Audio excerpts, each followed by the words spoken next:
Hello again, my folks. Welcome back to my channel. I know. Before you say it's been a minute, but life happens. A lot of things going on with work, family, travel, all of that. I finally get the chance to sit back here in my studio where I could record videos and do what I actually love doing. Anyhow, we are back here to talk about my favorite team in the world, as you can see on the wall, Chelsea.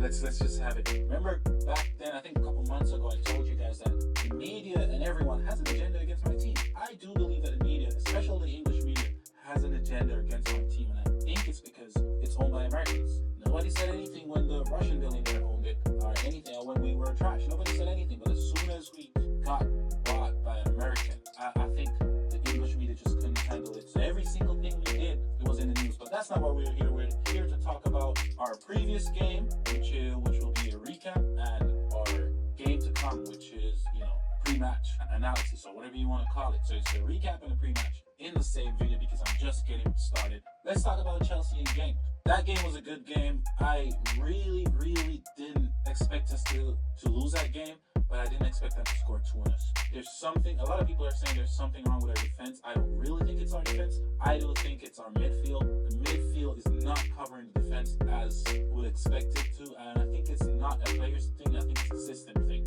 right? They're trying to play in this system where we're holding on to the ball and making those fast moves. And I think the midfielders always get caught lacking, and as a result, our defense always get open, right? We see it in every single game. They keep scoring. Apart from one game, I think we had a clean sheet, but every single game, whichever keeper it is, whichever defense it is, they always score on us. I think it's a system thing. The two players that I was really worried about in our team that keeps getting a lot of minutes, but they weren't performing, is actually the two players who scored, Pedro Neto and Shrewsbury Hall. I don't think Pedro Neto is ready for the big time. He's not really ready. He's not a big club player. You can see it. He's struggling in Chelsea. He's getting a lot of minutes, and he just scored.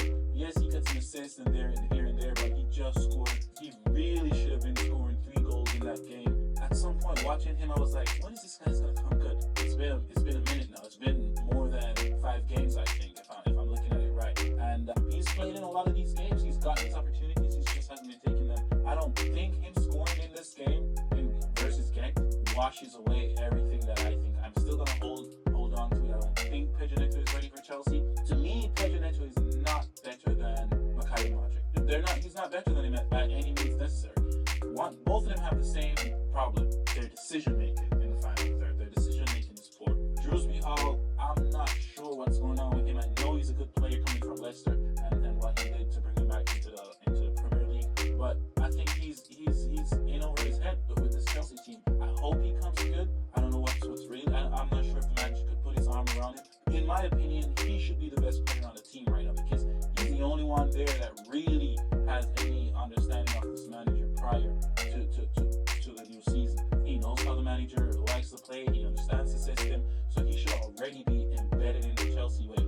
But he's not. He barely gets any start, and when he does start, he loses the ball even more than Caicedo. I heard a lot of people in the media asking our manager, do we have 2 teams? Like, do you guys have 2 teams? And I think we do have 2 teams. He keeps saying it's 1 team. I think we have 2 teams. There's an A team and there's an B team. The fact that Cole Palmer and I think Latvia is not going to play in the Conference League for now, maybe the next rounds, tells you everything you need to know. There is 2 teams, right? There is 2 teams, and these 2 teams are going to be playing in different competitions. It seems like the big games, our A team is going to be playing those games. I think most of the Premier League games, our A team is going to be playing those games because that's most important. And maybe in sort of like if we ever get to semi-finals or quarterfinals or anything like that, that's when our A team will play, and any other game apart from those, then the B team will play. I do believe that we have 2 teams, and you can see it. I think we all can tell it. As a Chelsea fan, you can tell. Shrewsbury Hall is on the B team. Pedro Neto is on the B team. Modric is on the B team. Our keeper that played versus Genk is on the B team. As much as Nkuku is trying to get into the B team, Nicholas Jackson is keeping him out, and that's just the bottom line of everything. Modric can't get in, Nkuku can't get in. Who else?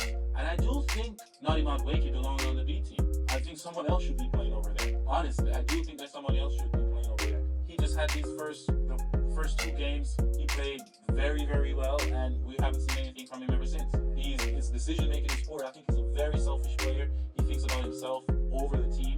That's what I think. And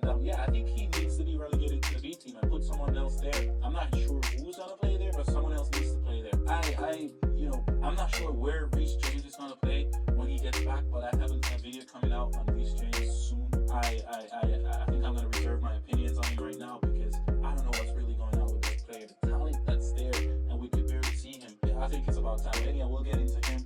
Malo Gusto is on the 18 he deserves. Don't get me started with Cole Palmer. Everybody know who this guy is. He's here to stay. He's not going anywhere. And I think Caicedo needs to be dropped. Latvia needs to be in that 18. Caicedo relegated to the B team. That's how I see it. Caicedo loses the ball so much. And we have this game coming up against Nottingham Forest. They are known to beat big teams. They defeated Liverpool, right? They draw with Wolves. I think their last game against Fulham, they lost. But we can't afford to let this team come to Chelsea and take 3 points away from us. So we have to win this game. I think he's going to start a strong team.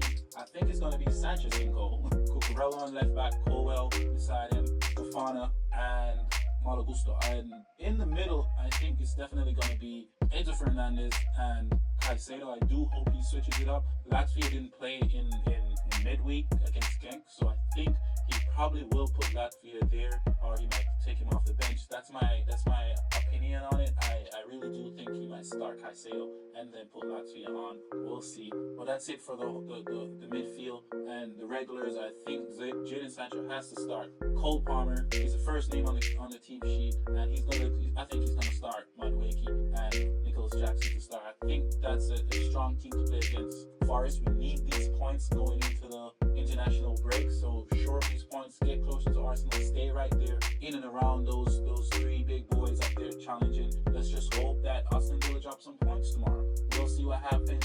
Thank you guys again for joining